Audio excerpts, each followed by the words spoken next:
I started developing a bit of a theory about why Romania has moved a little too slow to the entrepreneurship. Now, there's a long story about why those people have left Romania, and that's probably why it is a bit more difficult to engage large masses of them. It's also because the Romanian diaspora came after 45 years of communism. It's a tough question because a lot of politicians tried to answer the question that you're asking, and they were not very successful. And indeed, if we look at the history of how Europe has developed by comparison with other places, is a bit sad. And I frankly feel very bad when more and more I hear that Europe is good only for holidaying, good food, and la dolce vita. It's not like this, not at all. What the Endeavor model has shown is that sometimes you have to go against the political biases and against the political constructions and go to the people and try to find the people. And what we noticed is that talent can come from anywhere. We have the privilege of deep diving into the remarkable journey and insights of Mihnea Craciun, Managing Director at Endeavor Romania, a global leading community of high-impact entrepreneurs. Throughout his impressive career, he's navigated different roles from media to banking, investing, and entrepreneurship. Join us as we explore the evolution of entrepreneurship and international networking, among other topics. Great. Let's get our wiggles out, how I like to say it, with a session of fast, rapid questions. Conservative or innovative? Conservative for 20 years, innovative for probably 15. Good. Stability or adventure? Studventure. Studventure. I like it how you... Introverted or extroverted? Contextual introvert, contextual extrovert. Interesting. Tactical or strategic? I'd say more strategic. Absolutist or relativist? Relativist, definitely. Numbers or words? Words. Teamwork or solo? Team. Okay, and now, bam, the final question. What personal values guide your leadership style these days? Well, that's a tough one. Well, I'd say, no BS, honesty, and whatever works as long as it's ethical, moral, and does not break the law. Great. Thank you so much. Now, let's dive into it, into your, entrepreneurship journey. During my research, I listened to a few of your past interviews, and one thing that stuck out to me was the analogy between an entrepreneur and a lobster who needs to shed its armor in order to evolve. And this comes, of course, you mentioned there, with challenges, risks, and vulnerabilities. How has your understanding of entrepreneurship evolved? And can you give us, this comparison analogy with the lobster?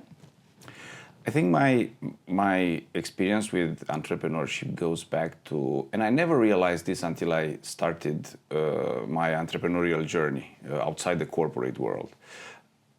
I come from a family where my father was an entrepreneur, and he was one of the earliest entrepreneurs in the 90s. Very early in the 90s, that is probably 3 months after the revolution. But I never equated his journey with my journey because throughout the 90s, the situation was so difficult at times, and it was more difficult than stable, that was not a career that I was contemplating for myself, or that my parents were not contemplating for myself. So I began to toy a little bit with entrepreneurship as an intrapreneur in the places where I was. Because I was coming with ideas and I was always told, well, has this been tried before? And I was always like, no, but why is this important? Well, if there's no precedent, it's difficult for us to support it. So this has been going on in all the places that I went. So, and over the last 5 years in my previous adventure, I met a lot of entrepreneurs, and I struggled to help them because I would see them for what they are, but my institution would not necessarily be ready for them. So I kind of got this, a little bit of frustration inside. And then, the theory of the lobster is quite simple, and I like it because, in order to grow, you need to go to places where you would not feel naturally comfortable or naturally comfortable at the beginning. So you would go to places where you would feel cringe, strange. You would always try to position yourself versus others, or say, well, I cannot do this, or this feels too big for me, or I don't see myself doing this. How many times aren't we saying that about ourselves? But in order to grow and in order to develop more angles and get a more rounded personality and capacity to do things, you need to get yourself vulnerable. And it's exactly the way the lobster grows. So it's called molding. So at first, the lobster absorbs a lot of water. It's like an entrepreneur absorbs knowledge or gets a lot of ideas, speaks to a lot of people about things that he should do. And then gradually the lobster cracks his shell and then cracks it more and more. So absorbs water, it grows bigger, and the shell starts to crack. So, I mean, it's the analogy with the it's the light gets through the cracks. So that's where evolution begins. And then gradually the shell cracks and the lobster gets out of the shell. But guess what? The lobster is a little, it's soft. It's vulnerable. The cracks, the shell is also armor basically. So for about a day, the lobster is soft until a new shell grows around it, and it's exactly how the entrepreneurs evolve. Okay, you go to places where you haven't been, and you'll feel uncomfortable at the beginning and cringe, but then you learn how to do things because we're human. So we learn from experiences, we learn from doing things, and then you get the practical, knowledge of being there, and then another shell builds around yourself, and you've advanced to a second stage. And that's how lobsters grow, and that's in a way like people grow. I mean, in order to grow, you need to get yourself to places where you haven't been. Life in comfort is not yielding great results for you, or you stay kind of captured in your project. Diving a little bit into this lobster story, can you describe a time in your entrepreneurial journey when you had to let go maybe of something comfortable to grow, and how did you navigate this process? Maybe was there a mentor there to support you?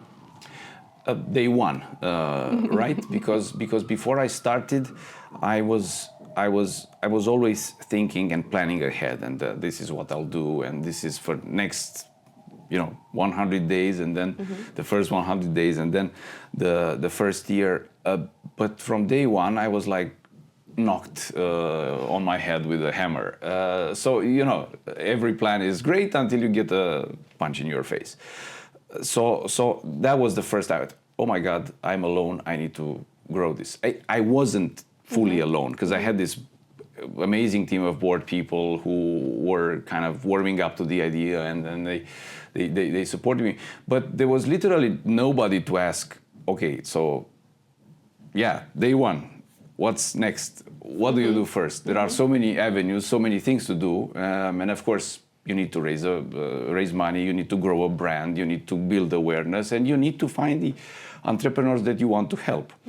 So the first epiphany from this perspective came in day one when I kind of realized that wow, there's nothing behind me, no mechanism of support, everything is above the board. Yeah. But guess what? You can't go from day one and say, how do you start? Can you tell me a little bit about? No, I had to figure it out myself. So you just go. You just crack the shell and go. Crack the shell. Yeah. So that was the kind of. Was there a voice in your head that even in those challenging times, that you have to do it? You have to do it. It's the one step. Do you find a voice in your head? Is it your voice? There were two voices actually. Okay. So it's a bit schizophrenic in this sense. There was a voice saying that, and driving the panic attacks. You cannot do it. Oh my God, if you start bad, it's going to end up bad. And it's going to end up very soon, which is actually not bad because you can start over. But, and there was another voice saying that you need to show these people that you can do it. And you need to show yourself that you can do it, and you can do it. So do it. So these were the two conflicting things. And because you mentioned the mentor before, I always, throughout my life, and it's funny, it happened this way. Every 5 years, I had a figure that I was actually looking up to, and that figure was amazingly inspiring. But it was also a bit of a person that I would position myself versus.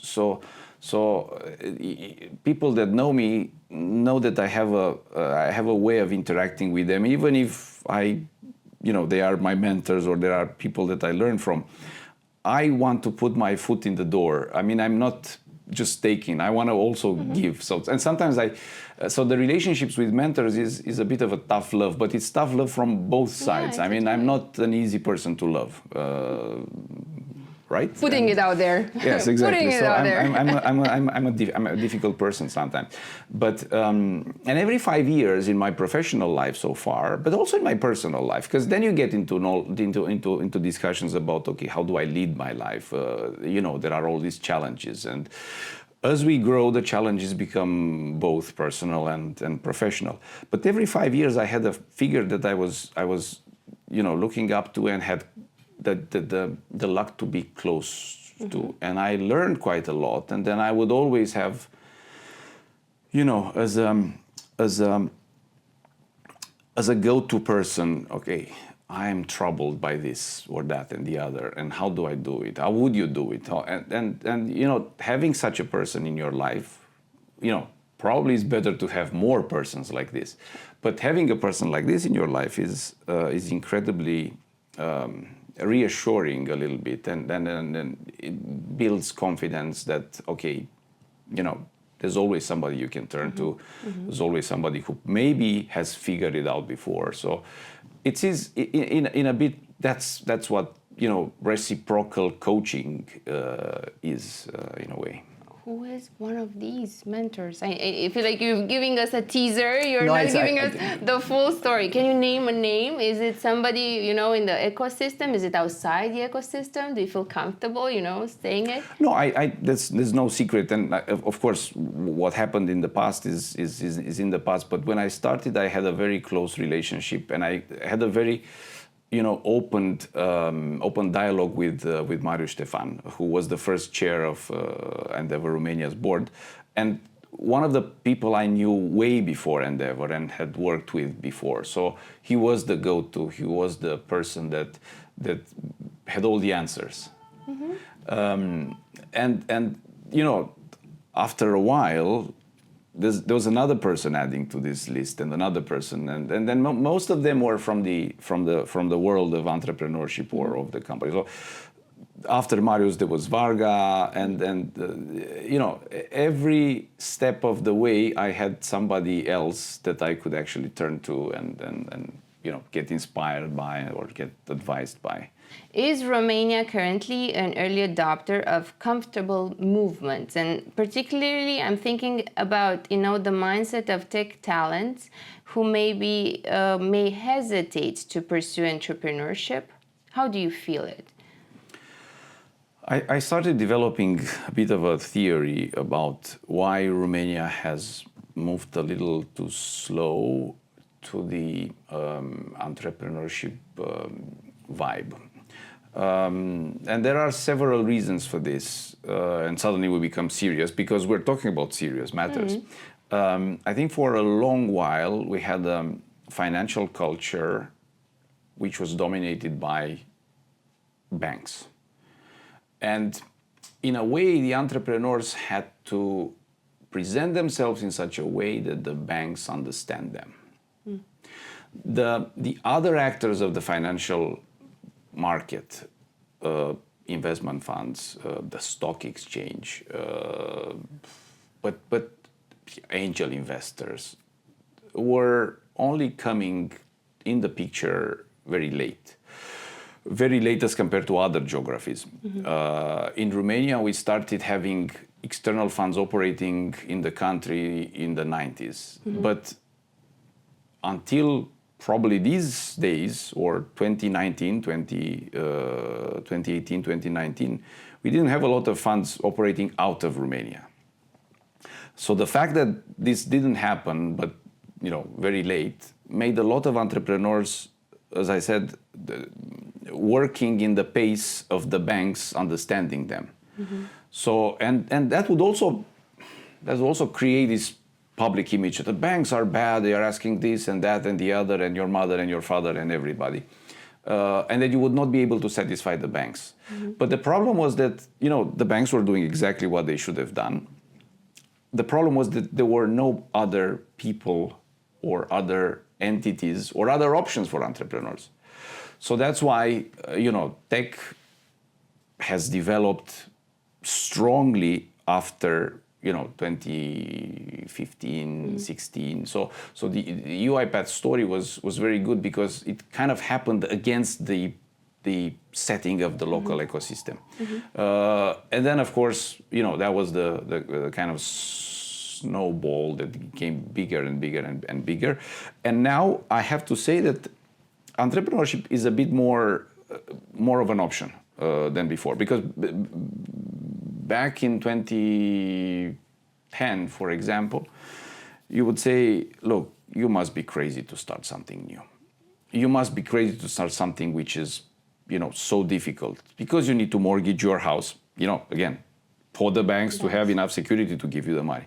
Or you would need to go around what they ask. And there's an amazing story of an entrepreneur who told 5 banks that he wants to buy 5 BMWs, and he got the money and then invested them in the business, because had he gone to the bank with the business plan of the business, he would not have gotten the money. So in a way, it was late. It was a bit late, but it built upon something that was already there. Because Romania had quite a lot of tech talent. Romania had a lot of outsourcing businesses operating in the country. So there were a lot of, there were good technical schools, and there are still very good technical schools. So when the entrepreneurship bug started, really bugging, it came on a fertile ground for technology. Where we struggle still, and we'll be struggling for a long while, I guess, is actually building the connection between technology and business.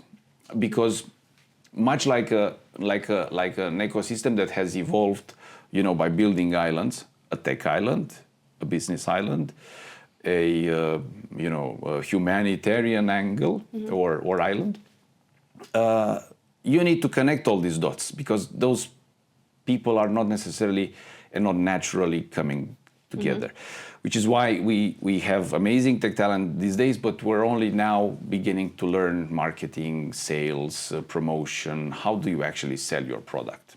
True. Can you go a little further and maybe describe, I love the funny story with the BMW entrepreneur. What's the profile of the Romanian entrepreneur in your vision? And you have worked with entrepreneurs prior to what you're doing now, working in the banking, financial sector. Do you see an evolution? I think there's clearly an evolution, and that goes hand in glove a little bit with exposure. In the 90s, it was difficult for the everyday people or everyday person on the street to start a business. What would you do if you had an idea? Where would you go? How do you make? How do you raise money? How do you take the market, take the business to the market, take the product to the market? There were no role models, there were no stories, there was no internet. Where would you look for examples like yours? You would need to really get out of your shell, and sometimes, operating in an ecosystem where legislation was a little bit shallow, regulation was nothing basically those days, but also the size of the local market was small. People didn't have money. There was no accumulation of wealth. There was no diversification. Really, the revolution was a shock, right? so it was difficult to really start things, and a lot of the people starting businesses during those days were thinkers. You need to tinker a little bit with and trial and error and stuff like that, and then you would build it a little bit against the common perception that these are privatized people. Privatization was a bad word. Remember at the beginning. Well, remember, so you were not born. But at the beginning of the 90s, it was not such a great thing to start something private. Because you would be kind of manipulating a little bit the fact that there was no legislation. And you would always, there would be an angle to it. And there would be a suspicion about don't you fit in the normal world? Why would you want to be different? And the problem was there was nobody to nurture these people, because these people had at least things can be done better. Things can be done in a different way. We can, raise the whole level for everybody if we change this. But the drivers for change were few, and the, environment in which they were operating was not really very friendly. And, then the internet came. Then ideas kind of started floating around, and people started becoming, curious and reading and looking at other things. And then you realize that whatever was happening in a country 5 years after would need to happen in another country. And then you get inspired by other things. But still, these places would be far away from Romania. And then gradually you would have another wave, and then you would have better conditions in the internal market after 2000. So the economy started growing, people started having some money, people started thinking, okay, maybe we can try something. Maybe if we fail, it's not going to be that bad. Maybe if we fail, we can, go back to a safer place. Try more. So gradually, obviously, these people started sharing their experiences. This is how I did it. And you build communities, and you start exchanging a bit ideas. And then, with social media and with internet, everybody got really closer to the people who made it elsewhere. So it was easier for you to get inspired by, what you would see elsewhere. And sometimes it would be easier to also speak to those people in some cases, because you would see what they are doing, and you would and then building businesses means building teams, and those teams would grow to a certain stage, then they will split, and those people would have the bug, and they would get the bug, and it's always becoming viral in a sense. So there was accumulation of knowledge, there was also accumulation of possibilities. When you start solving your first layer of needs, you discover that the world around you has a lot of things that are really not solved, and some things make you feel good, like giving back, like teaching others, like spreading the word about what you're doing. So yes, there is an evolution, and I'm happy to say, and I'm not the only one saying it, we are at the pinnacle basically of what the local ecosystem can. We're still very early, but this is probably the best time ever for building businesses out of Romania. Thank you. And to wrap up the entrepreneurship part, what do you consider sexy about entrepreneurship? It comes with a lot of challenges. It comes with a lot of risks, a lot of time. But what do you think makes an entrepreneur sexy these days? And how can we grow the appetite for the new generations to try this endeavor? I hesitate a little bit to call it sexy because I have to say we're encountering also people who come to us saying that I have a few ideas and I want to do this for 2 years, and what do you think? And it's digital, and so I don't want. I think also the pendulum is swinging too fast and too far, because from the you must be doing something dodgy if you want to do something entrepreneurial, to my God, let's go. These people are so amazing. Let's be there. Wow, what are you doing? This conference and that networking and that's the pendulum is swinging too far. Entrepreneurship really is hard if you want to build something generational, intergenerational, so to say. If you want to build something, really to improve your lifestyle a little bit, that's not going to be that difficult, probably. But that also is is not why people should take on entrepreneurship. I think if you want to be an entrepreneur, you should get prepared for at least 10 years of your life. And there are studies saying that, so it's not like I'm talking from imagination. At least 10 years of your life in which you're full on dedicated to building your dream and building your, business. And if it's an intergenerational business, it's even longer than that. But that requires focus, and focus is great as long as you can keep it.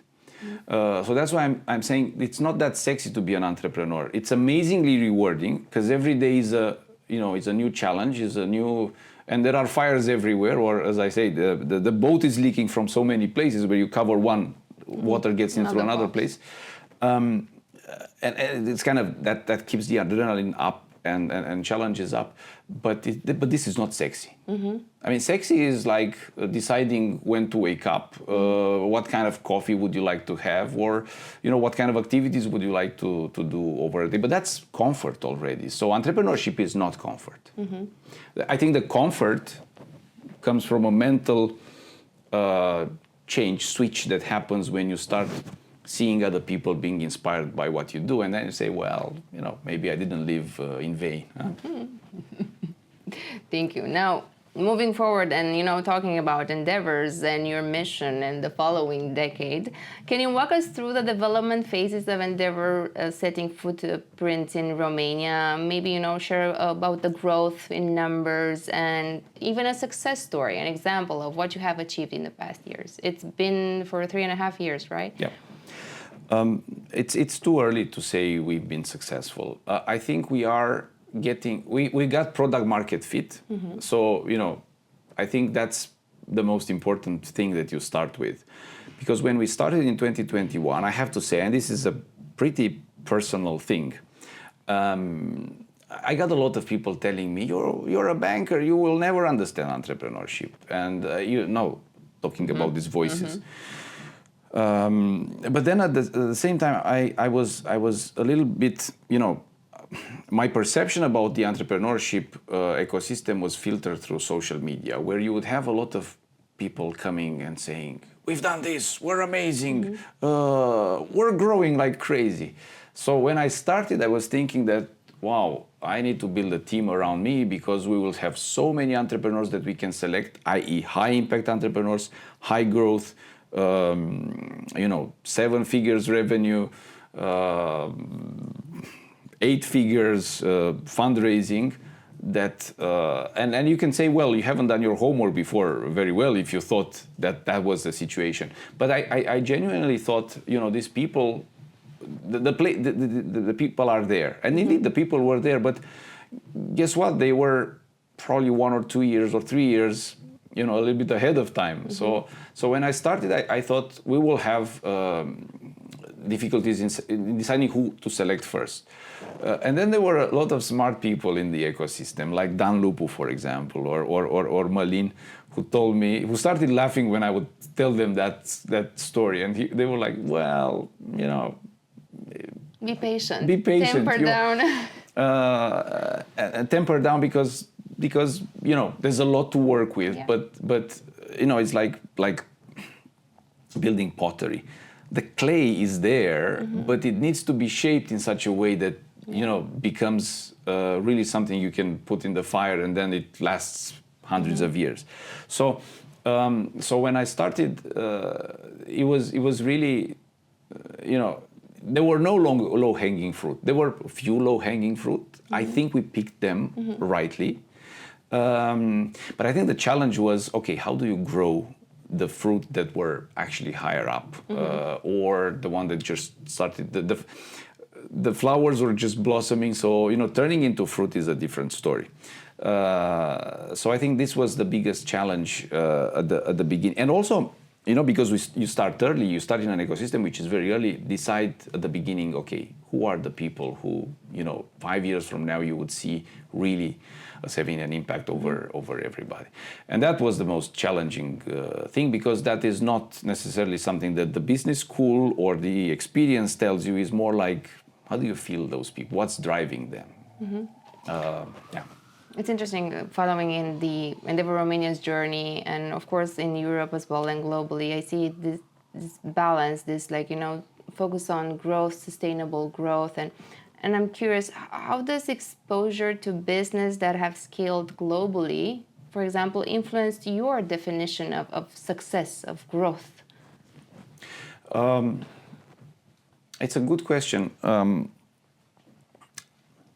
think if you see what's amazing about Endeavor is that most of our entrepreneurs have started building in underdeveloped markets or in emerging markets, as they say. So for most of them, it was not easy to do it. Mm-hmm. And I think a very inspiring story is by looking at, we work by selection. We always try to pick the companies and the entrepreneurs that we think will build regional or global businesses or really scalable businesses. And we work by selection, and every month we have a selection panel, which is international, where all the countries in the world take their top entrepreneurs to a little bit of a pitching session with really top Endeavor panelists. And those people have seen everything. We would see pretty much every month companies that we would select into the network. So when you see companies from very remote places and very difficult places to build businesses in, no infrastructure, no prior experience, tough political conditions or economic conditions, doing it, you get really you get inspired on one hand. On the other hand, you get also this feeling of relativity. I was telling you when you started your fire session of questions, that relativity, I think, is a blessing, because seeing how success looks like in a market like Kenya or in a market like Argentina or the US is not really the same. I mean, seeing how success looks like there positions you in a way to see, okay, what do we need to do in order to have a business that will go beyond Romania? And you see so many points of view, and then you distill, and then you realize, okay, well, A, there are no clear avenues. Entrepreneurs, really amazing and impactful entrepreneurs, come from everywhere. B, I think what we need to do is get inspired by other people, learn from what they have done.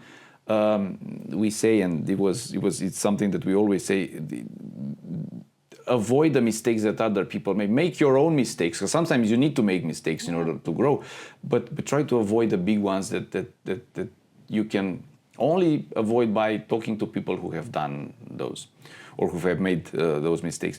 And gradually you start relativizing a little bit the perception of a successful entrepreneur.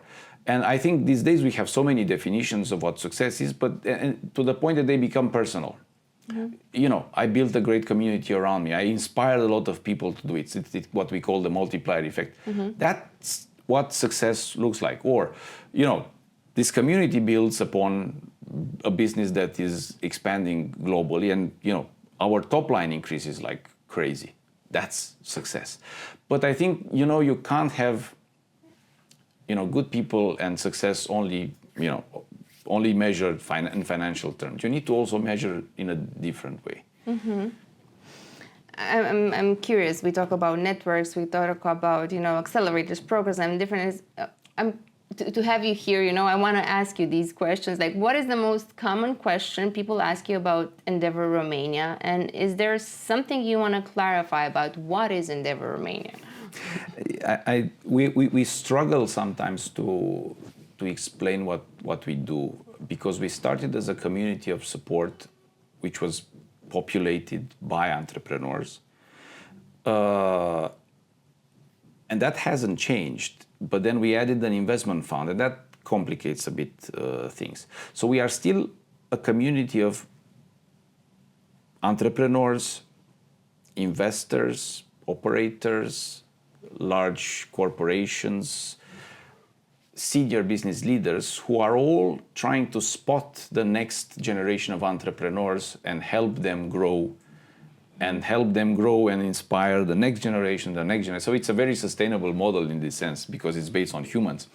So that hasn't changed over the last 27 years. What has changed is that we decided to have skin in the game because helping them by connecting them, by trying to understand what they need and connecting them with the right people was something that we were very good at already in 2011 when we started the idea of having a fund. But we didn't have skin in the game. We were not sharing the risks and rewards of them growing. So this is when the idea of the fund, that it would invest in the most dynamic of these entrepreneurs that we would select, and that the fund would also be a sustainability mechanism for the community and would grow the community. So that's what I need to clarify. Now, when I talk to entrepreneurs, usually, and it's very common, people simplify a little bit what we are because, when you talk to an organization that supports entrepreneurs, the first idea that you have is, okay, what can they do for me? And when you ask yourself, what can they do for me? The most urgent, not necessarily the most important problems are kind of coming to your mind. So in most of the cases, people need financing. In other cases, people need, and I've heard this over the last few days in How to Web, we need an amazing B2C specialist. We don't have a lot of companies like this. Who should inspire us? So it's very personal in a sense, but it's also very specific in another sense. General financing, the problem of everybody, but also very specific. Where do I find a person that is going to help me or can help me build this? So, we get a lot of questions, but, most of them revolve around urgent needs, challenges that people have, and more, where do I find a community of people like me that I can speak to and that would not judge me or would not see me as stupid or would not be having second thoughts because they have invested in me. What we noticed, and this is probably one of the biggest epiphanies we had, is that, and of course there are books about this, but when you read it in a book, it's neutral. When you hear it from, 10, 12 people, who do I speak to about this thing? And it's because entrepreneurship is amazingly sexy, but is also lonely. It gets a bit lonely because you position yourself very differently regarding clients, regarding partners, regarding investors. So you need your peers. And that's what we created Endeavor. A peer community of entrepreneurs who's not judging, who's always there, who's a click away, and who, and we do these things. You jump on a plane and you go there. You're not okay, I need to speak to you. You need to speak to somebody. How can I help? Humans supporting humans. It's all, in all this tech, we go back to a human touch. And I also want to, pitch to you the other way around. Is there a question that you wish people ask you more often about Endeavor and they don't? They're missing something? I'm going to be cheeky about this because one of the values that, and everything we discussed so far hinges basically on the idea of pay it forward. Send the elevator back down so that everybody else can have a chance of going to the same heights as you have. I think the give back mentality is something that people would ask me more about. And it's becoming a bit cliche to come to somebody and say, how can I help you? But we need to hear that more often.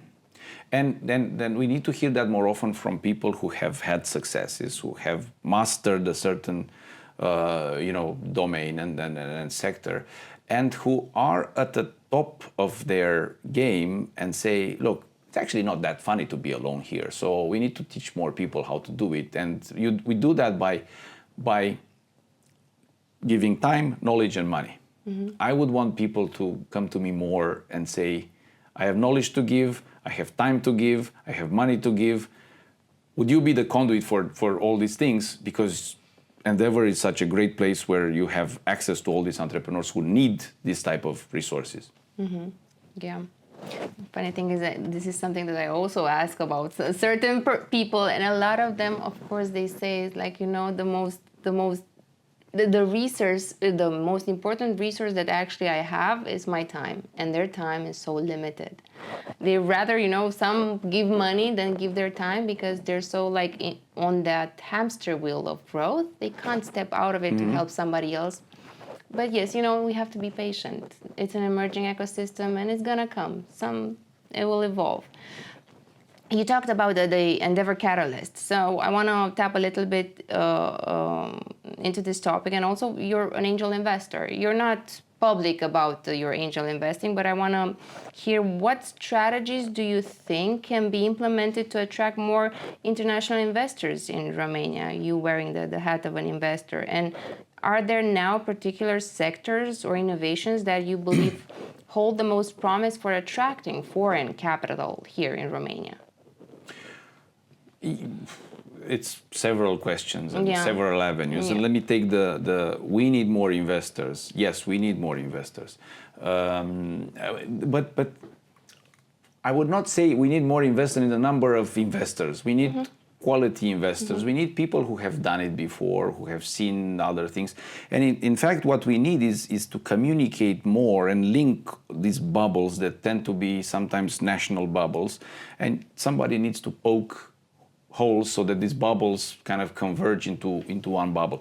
So our dream at Endeavor, and I realize this goes a little bit against what economically this region has developed towards, is to create, and what I see it is when you talk about people who are in the Endeavor community in Bulgaria or in Poland or in Greece, they tend to get together despite of the national boundaries. So we have a network in which we share information and opportunities in pretty much all the markets where we are.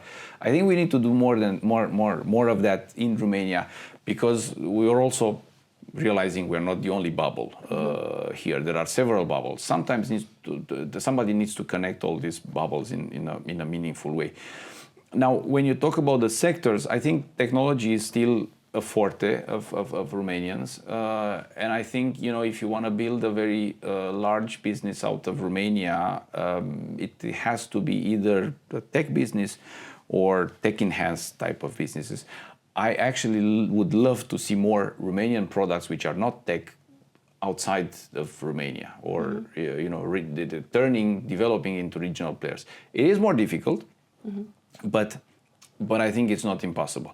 So while tech has an advantage and scalability is easier with technology, we always look at the amazing entrepreneurs who build beautiful products in Romania, create communities around those products. And we always challenge and we question, why do you think this product would not fit in this market? Or what would it take? Or what would you need to take this product elsewhere? Because you're doing such an amazing thing here. And I think, I would not single out certain technologies or certain sectors that would probably be more, primed for such a regional scaling. But there are several in Romania. So, what are you interested in as an angel investor? What are solutions, or what challenges do you want to see, solved in a way? I mean, let's face it. As an angel investor, you would invest in people. You get in so early that sometimes the product is only an idea. And you really want, the energy of the founder, the complementarity of the teams to speak in favor of, this idea of a product. It's advisable for angels to also not think that you're parking money in something.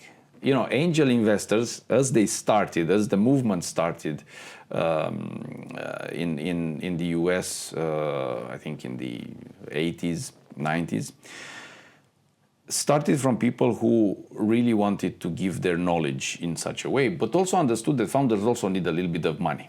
So you put money, but you also offer your experience, your knowledge, your network to the founders.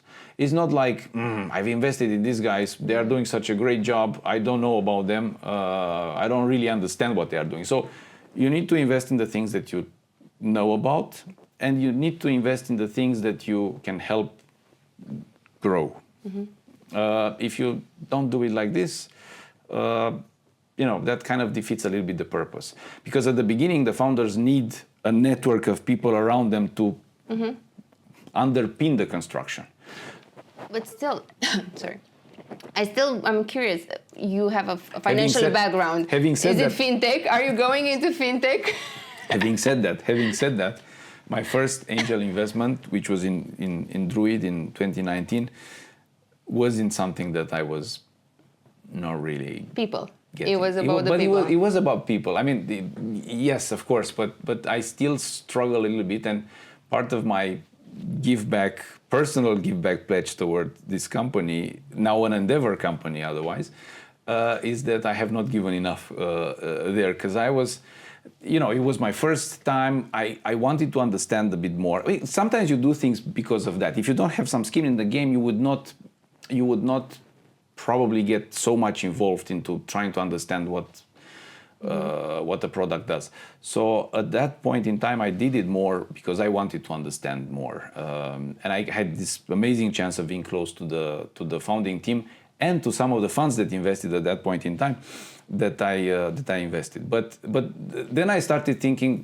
why do I want to do that? And then I read a little bit, and then I looked at what was going on in the ecosystem. And I realized it's people, but then after people, okay, you need to position yourself in this angle. What can my network, my experience, my knowledge, my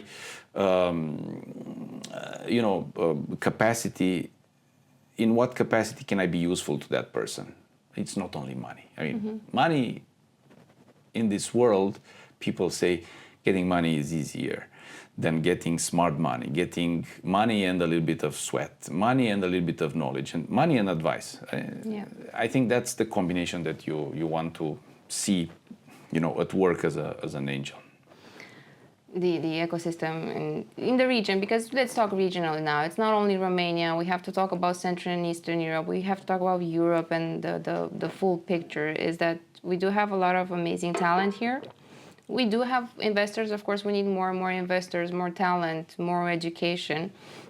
And the other week, I briefly, read a study that Romanians are coming back more and more often, bringing knowledge here. Of course, there are still many 20, 40-year-olds that leave for education, for job opportunities.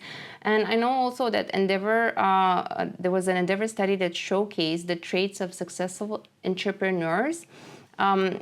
Was this like traveling, gathering knowledge, experiencing, failing, and coming back home to build something, and bring knowledge back here. What is this? What do you think is the power, the untapped power, honestly, for Romania of the diaspora, and how can we build bridges between the diaspora and the local and regional ecosystems? Well, for one thing, it's not untapped. We're tapping it. We've been tapping it since day one. Also because we have seen success in other places built upon creating a relationship with the diaspora. Now, there's a long story about why those people have left Romania, and that's probably why it is a bit more difficult to engage large masses of them. It is also because the Romanian diaspora is relatively young. It's also because the Romanian diaspora came after 45 years of communism. We are comparing all the time diasporas in Turkey, Greece, or other places, or Italy, with Bulgarian, Romanian diaspora, or Polish diaspora. I think diaspora is an amazing source of information and knowledge and exposure, because they have been operating in a different place. They know the tricks of that place. Sometimes they're operating exactly in markets where you will want to go as a founder. I think it's amazing to get those people to share their knowledge and to be close to what's going on in the country. And when I thought about, when I was speaking about the give back pledge, it's also a bit more difficult to get them to do this, because the reasons for which they left are not always the kind of great. So they still, I was talking to a Romanian Canadian guy who now lives in Singapore, who at the first meeting I had with him, told me the trauma that he had by traveling by train in the 90s in Romania. And the first question he asked me was like, are trains still like this?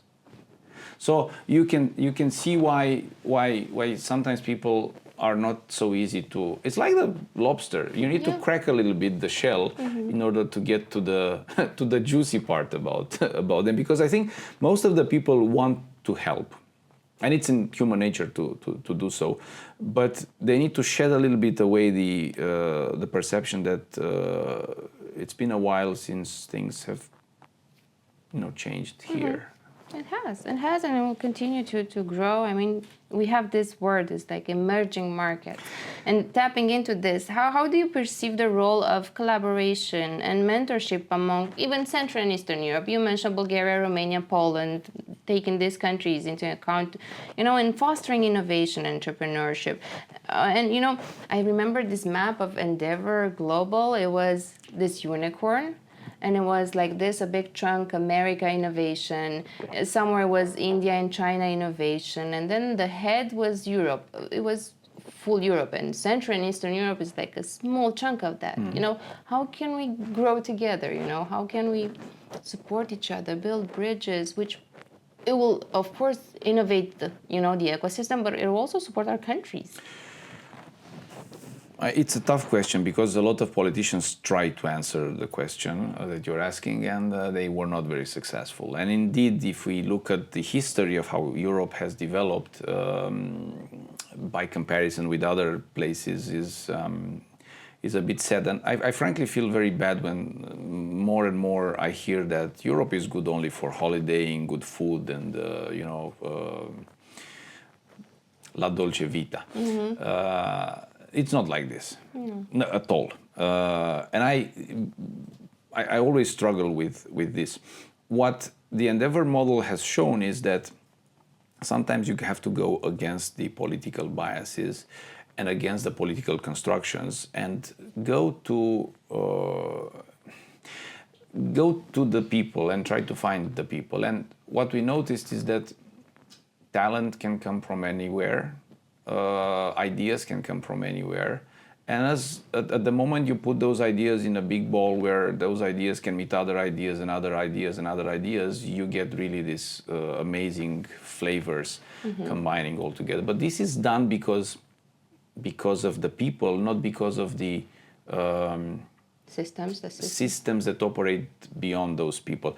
And I think why it's working so well in our case, it's because we don't have an agenda. It's because we don't want to drive things in a certain direction. We want to help entrepreneurs communicate more, benefit more from the experience of their peers, but we don't necessarily want to create the leading top construction that is then living on its own. No, it's a safe space for everybody, a knowledge space, and a what can I help you space with space. Thank you so much. And now my final question, to wrap up this entrepreneurship journey, endeavor, evolution, development, and also, seeing Romania in the big picture, in the global picture. I read there was this book that, puts your mind differently when it comes to success, and especially when you're still learning. And I believe we keep learning every day in order to evolve, like the lobster story. And it's like, think you're already an A student.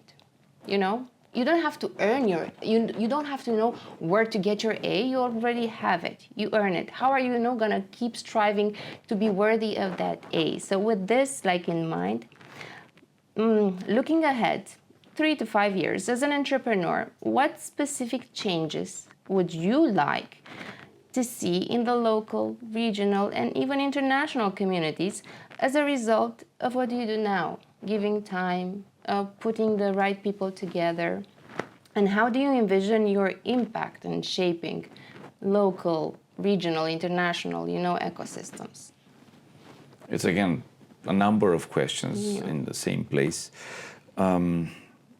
Going back a little bit, or using what you asked before about people that have gone out of their places and have come back. I think going also further back to the relativity discussion, I think the more you see and the more you position yourself among others. You're an A student, how do you keep your rating? Well, by comparing always with somebody who has done a little more or who has advanced in a different direction, so that, okay, you see that you're not really top dog in a small place, but there are also bigger games outside and, potentially other opportunities for you elsewhere. The ecosystem is maturing, definitely. It's the maturization is both in quantity, like, okay, we have a bigger number of people wanting to do this and the bigger number of people knowing what they are looking for. Mm-hmm. We still don't have that maturity, that critical mass of maturity. And I'm going to give you an answer, and I'm going to give you an example. 2 weeks ago, I saw 2 pitches in London made by a Romanian who's been operating there for a while and the Romanian operating in Romania. Mm-hmm. I was amazed by the clarity with which the person who was basically brought up in the UK was able to clearly identify the challenges and say exactly what she needed. Mm-hmm. The Romanian born and raised was, more emotional. Mm-hmm. And emotion should be not taken out of the discussion. Emotion should be there all along. But the way to articulate what you need, the way to articulate it's as if you would know what you need to do in order to get there because you know where you want to get. So if Alice in Wonderland, it's an amazing quote that I always use when I try to focus. Mm-hmm. If you don't know where you want to get, any road will take you there. In a way, what we need as an ecosystem is try to focus a bit on, okay, you don't need to spread yourself very thin. At the beginning, okay, you need to find product market fit and then find a way to put that product in the market, a go-to-market strategy, and then build upon this and then try to bring more people that have done it. Surround yourself with people who are a bit smarter or who are a bit older or who have done it elsewhere, and then use it. Be coachable. Be like the lobster when it's vulnerable. Absorb information. Because we haven't spoken about how the lobster grows the skin. He then takes more water after he has, shed the shell. He takes more water, and then it solidifies his body. And be like a sponge. Take more things, but also in this process, change yourself. Because if you listen to people and you don't change anything, you've wasted your time and theirs, unfortunately. Mm-hmm. So I think maturing the ecosystem means, get curious, get out, look always around, and again, know your shit. Another example, and we've been doing a kind of blitz questions to a founder yesterday together with my board chair. And he was really drilling down in numbers. And at a certain point, the entrepreneur said, I need to check that. Oh, it's like all this wall crumbles.